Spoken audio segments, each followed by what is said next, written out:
Police भरतीचा सराव करणाऱ्या तरुणावर चाकू हल्ला, मोबाईल लुटून आरोपी फरार। करमाड एमआयडीसी परिसरात एक धक्कादायक घटना घडली असून पोलीस भरतीची तयारी करणाऱ्या तरुणावर अज्ञात चौघांनी चाकूने हल्ला करून मोबाईल लुटल्याची घटना समोर आली आहे।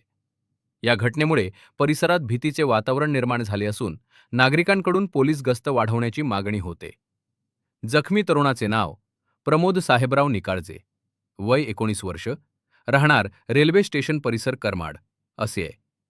प्रमोद हा पोलीस भरतीची तयारी करत असून दररोजप्रमाणे गुरुवारी सायंकाळी एमआयडीसी परिसरात धावण्याचा सराव करत होता।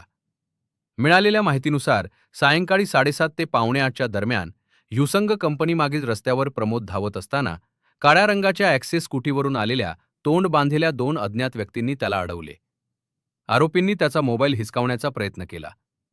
प्रमोदने प्रतिकार करत तेथून पळण्याचा प्रयत्न केला, मात्र समोरून आणखी 2 जण दुचाकीवर आल्याने तो त्यांच्या तावडीत सापडला।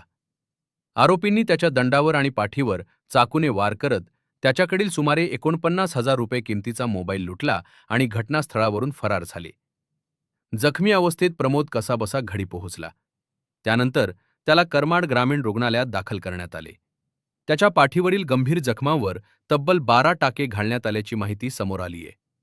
दरम्यान करमाड एमआयडीसी परिसरात सकाळ आणि सायंकाळच्या वेळी अनेक युवक पोलीस भरतीसाठी सराव करत असतात, तसेच नागरिकही फिरण्यासाठी येत असतात।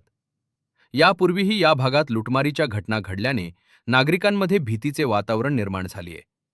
या पार्श्वभूमीवर परिसरात नियमित पोलीस गस्त वाढवून सुरक्षेच्या ठोस उपाययोजना कराव्यात अशी मागणी नागरिकांकडून करण्यात येते।